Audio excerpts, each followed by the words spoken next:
সাংবাদিকে সুধিছিলে যে তিনি গগৈ প্ৰসংগ আছে নে নাই মই কৈছোঁ যে যেতিয়া আমি একলগ হ'ম আকৌ তিনি গগৈ একলগ হৈ যাম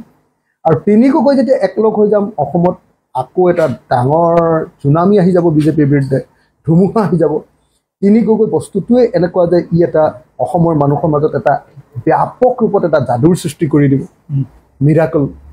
সৃষ্টি কৰি দিব আৰু তেতিয়া বিজেপি চৰকাৰখন উফৰি যাব এই কথাটো কোৱাৰ লগে লগে তেখেতে মানে বিষয়টোক বেলেগ ফালে নিবৰ কাৰণে বিষয়টোক ধেমেলীয়া কৰি পেলাবৰ কাৰণে বিষয়টোক তাচ্ছিল্য কৰি দিবৰ কাৰণে বিষয়টোক লঘু কৰি দিবৰ কাৰণে তৰল কৰি দিবৰ কাৰণে তেখেতে ক'লে যে নাই নাই তিনি গগৈৰ মাজত বিয়া বাৰু কৰাব লাগে পৰিয়ালৰ মাজত মইতো ভাবি আছিলোঁ যে গগৈৰ লগত আমাৰ শৰ্মাৰহে সম্পৰ্ক কৰে হিমন্ত বিশ্ব শৰ্মাৰ পৰিয়ালৰ লগত আমাৰ ঘৰৰ সম্পৰ্ক কৰিম বুলিয়ে ভাবি আছিলোঁ ধেমালি কৰি কৈছোঁ দেই আমাৰতো তিনি গগৈ আমি বংশৰ মানুহ আমি লুকু ডেকা ফুকনৰ বংশৰ মানুহ আমিতো এইটো কৰাৰ কোনো প্ৰয়োজনেই নাই আমাৰতো সদায় বংশৰ মানুহ আমাৰ সদায় ভাল সম্পৰ্ক আমি একে জাতিৰ মানুহ একে হেৰিয়াৰ কথা আমি একে বংশৰ মানুহ আমি গগৈৰ মানুহ গতিকে আমাৰ মাজত সদায় একতা আছে আমাৰ কাজিয়া কেতিয়াও নাই ৰাজনৈতিকভাৱে অকণমান এতিয়ালৈকে যিমান দূৰ আগবাঢ়িব লাগে সিমানটো আগবঢ়া নাই আৰু যিদিনা আগবাঢ়িম সেইদিনাটো তেওঁলোকৰ অৱস্থা বেয়া হৈ যাব বিজেপি কিন্তু হিমন্ত বিশ্ব শৰ্মাই তাক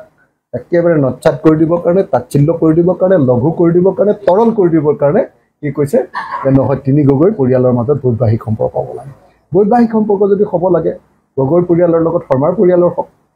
নে গগৈ পৰিয়ালৰ লগত তেওঁলোকৰ শৰ্মা পৰিয়ালৰ বৈবাহিক সম্পৰ্ক নকৰে নেকি বাৰু আশা কৰিছোঁ মুখ্যমন্ত্ৰীজনে ৰাজনৈতিক কথাবিলাক ৰাজনৈতিকভাৱে ক'ব লাগে ৰাজনৈতিক কথাবিলাক তৰল কথালৈ পৰিণত কৰি দিব নালাগে ৰাজনৈতিক কথাবিলাকক ৰাজনৈতিক মৰ্যাদা দি কৰিব লাগে হিমন্ত বিশ্ব শৰ্মায়ো মোক সন্মান কৰিব লাগিব ময়ো হিমন্ত বিশ্ব শৰ্মা ডাঙৰীয়াক সন্মান কৰিব লাগিব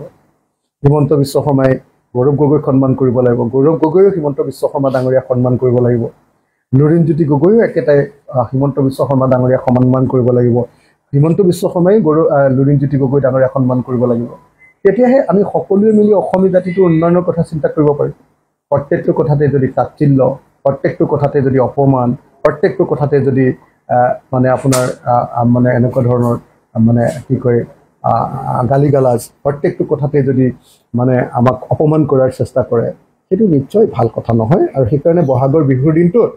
মই একেলগতে অসমৰ মুখ্যমন্ত্ৰী ডাঙৰীয়াক শুভেচ্ছাও জনাইছোঁ আৰু একেলগতে বিহুৰ দিন যাতে এই নতুন বছৰটোত তেখেতৰ এই স্বভাৱটো এৰিবৰ কাৰণেও অনুৰোধ জনাইছোঁ